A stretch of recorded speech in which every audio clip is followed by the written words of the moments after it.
Spastic dancing. That was so weird. We had dancing, we have music. It's midnight. It's The Five. Thanks for joining us. It's a special late-night edition of our show, The Five, on the battle for the East. It was a clean sweep for Donald Trump, winning all 5 states up for grabs: Pennsylvania, Maryland, Connecticut, Rhode Island, and Delaware. Trump is now up to 927 delegates, which is only 310 shy of the 1,237 needed to win the nomination outright. On the Democratic side, Hillary Clinton scored 4 out of 5 victories: Connecticut, Maryland, Pennsylvania, and Delaware. Bernie Sanders' only victory tonight came in Rhode Island. The 2 primary frontrunners addressed supporters tonight. First up, Donald Trump. We're going to have our country back. We're going to make America great again. And I just want to tell you, for the 5 states, I am so honored. This was, to me, our biggest night because it shows such diversity. So, thank you very much. Trump went on to say he's the presumptive nominee and that Kasich and Cruz should drop out. Meanwhile, Hillary Clinton outlined her vision for America during her victory speech.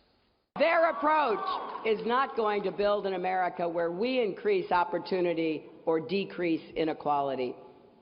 So instead of letting them take us backwards, we want America to be in the future business.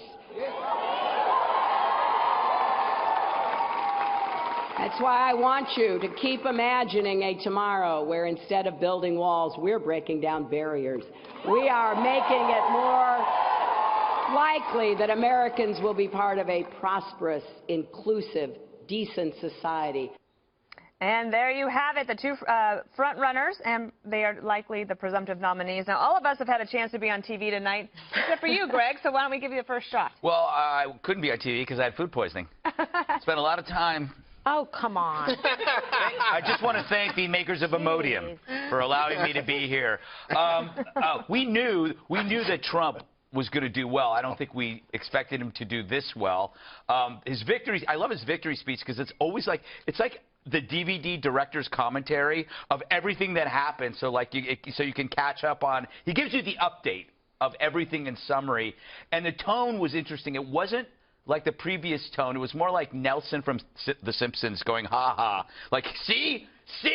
And then Hillary, I would say she's like fingernails on a chalkboard, but that's an insult to fingernails. And chalkboards. Yes. But they don't have together. Not only did he win, Kimberly, just the 5 states as he was expected to do, but he did win every county in those states. And so, and some of the margins were big, like 66%. I mean, very decisive. Such a great point, because when you look at that, the margins do matter, right? Because it shows that these were decisive victories, that he had people come out to support him in huge numbers, and there's no way for anybody to diminish this. It's 5 swept. Boom. That's it. Give me a chance. Well, you know, I don't want you to overdo it given your weakened condition. But, yeah, this is a big victory for him. You've got to have the momentum like this. And he certainly seems like he was, like, rested, energized, didn't seem tired, seemed like he was on top of his game, and now he's got to be ready for a big fight in Indiana. I was just going to say, this really sets up the next Tuesday night. I don't know if we're going to be here. Why? Let me guess. I don't know. But next Tuesday night in Indiana, we could know a lot more. Like if Donald Trump is going to be able to get to the 1237, then there's no question of an open or contested convention. What do you think is going to happen? Well, I thought he was going to get to the 1237 all along. I think this momentum, this 5 states, you know, New York, everyone said, oh, well, it's his home state. And yeah, it was his home state, but this is 5 states. Now, you know, I know it's the East, and I know he's strong in the East, but it's still resounding victories, 50 to 65% in some of these states. As you pointed out, every single county in all 5 of these states. I mean, that's a statement. You know, at 5 o'clock, I asked you, what's it going to take to win? And a win in 5 states was a win, but what he did, he just showed that he really brought it. I think it's going to carry the momentum, but I think more importantly is there are about 150 delegates that are unbound right now that are floating around, that they can go, they say they're going to go some way. They don't really have to go until it goes to the convention. And if he goes in there with this kind of momentum, and let's say he's a couple short, I think he's going to get, but if he is a couple short, I don't think it's going to be hard to get him over the hump. I don't know if I'd want to be one of those delegates or not. Yeah. I think maybe not. But let me ask you something, Juan, because as decisive as Donald Trump's victory was tonight, the Democrats seem to be taking some comfort in the turnout numbers because Republicans typically don't win these 5 states in a general election, and that the Republican numbers weren't as, in terms of the numbers of people turning out to vote, that's just because there's more Democrats that live in those states. I'm trying to help you make a case for the Democrats tonight. Oh, well, I mean, we can talk about Hillary Clinton. She had a wonderful night. To finish off on the Republicans, though, I just want to say, big loser tonight. Everybody's talking about the big winner. Big loser, Ted Cruz. Why is Ted Cruz the big loser? Let me tell you something. Oh, I was going to get to that. Oh, did you? Jumped ahead. Well, we can, because if we could call that up, we have Ted Cruz gave a speech tonight. He lost all three. In fact, not only that, one of the things in the exit polls that we were talking about is Donald Trump, in, I don't know if it was every state, but certainly in a couple of the states, won very conservative voters. That is different because typically in most of the contests, Ted Cruz has won those. He tried to paint the front runners, Donald Trump and Hillary Clinton, as the same candidate. He was in Indiana. Take a look. Donald and Hillary, they are flip sides of the same coin. Donald and Hillary both agree that our taxes should be increased. Donald and Hillary both support the Obamacare individual mandates. Donald and Hillary believe that illegal immigrants who are here should be able to become U.S. citizens. Trump and Hillary Clinton both support taxpayer funding for Planned Parenthood. Donald and Hillary care more about the PC police than they do about speaking the truth on basic common sense. All right, so Juan, I'll let you continue commenting on Ted Cruz. Well, I mean, to me, Donald Trump had such an amazing night because, as you know, I'm all about the delegate count. I just want to know how it's going to turn out, and guess what? I think there were 118 delegates available on the Republican side. So far, we know Donald Trump's won 105 of them. Now, that's way above what anybody in the Trump camp thought he was going to do tonight. It's possible that he actually goes up to 110. So that's an incredible. Okay, now on to the Democrats. Let me just say, Hillary Clinton tonight looked more comfortable and in her own skin. I thought she had a terrific speech. Yeah, she was better. And what she did was, for real, to me, not only talk about the future as opposed to make America great again as in going backwards, she talked about we want to focus on the future, and she reached out to Bernie Sanders folks. Bernie Sanders tonight looked like an afterthought. So if Ted Cruz is a loser tonight, I think Bernie Sanders now has to think about what's next for him. One final thought, on the Republican side, all the anti-Trump energy now begins to talk about a third party.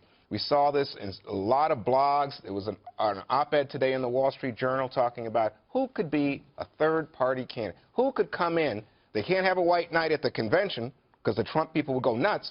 So could some Republican come in, kind of the contrary of what Trump was saying about Bernie Sanders should run as a third-party candidate, could some Republican run a third-party race? Well, I love that point, right? Well, no, the interesting thing is there's a possibility of 4, not 3. You could have Hillary and Bernie cleave, and you could have the Republican Party cleave into the presumptive nominee of Trump and a more conservative ideological party, the Conservative Party, which would put up somebody, let's say, like a Cruz. So you would actually have, and this means a plurality would win the presidency, but maybe that's the most honest way to look at this country. Who knows? Because Sanders, on the left, is the soul of the left. And somebody say, if you look on the right, you might think, well, Trump's not the soul of conservatism.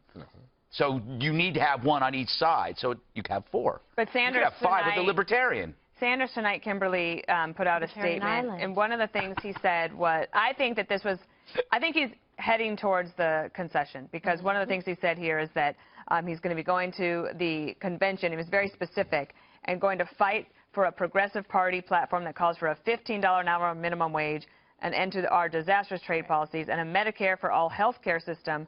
And then he talks about breaking up Wall Street financial institutions, sort of his laundry list of things. It seemed to me that he was saying, I know I'm not going to be able to get it, but I am going to ask for something at the convention. Yeah, and this is his platform. That will be his movement. Maybe he's going to get some of that Clinton money, giving some speeches and going around. Because, yeah, he'll be a big force in the party, but let me tell you something. Democrats are going to play nice. They're good at this. They're going to get behind Hillary. He'll have some sway like he wants to have and have a voice and have a movement, and this is like the best thing that he could have ever anticipated. To be perfectly honest, he has exceeded all expectations, including his own.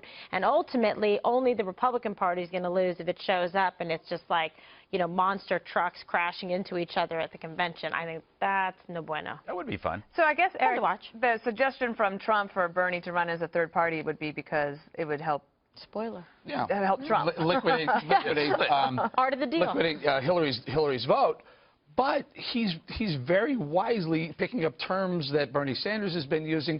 He's looking for some of those Sanders voters who will not a lot of vote people for want. Hillary. That's right, because a lot of He's people have looking to pick said those that up. my two choices are Trump or Sanders.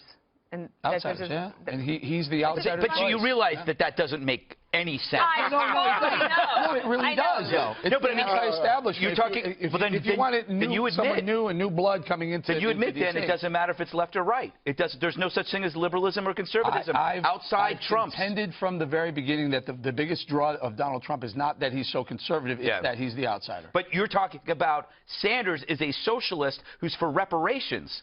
So if you're for that and you're also for Trump, that means you have no principles. Well, Sanders is outside the outsider. Yes. That's what it is. He's so outside, he's inside.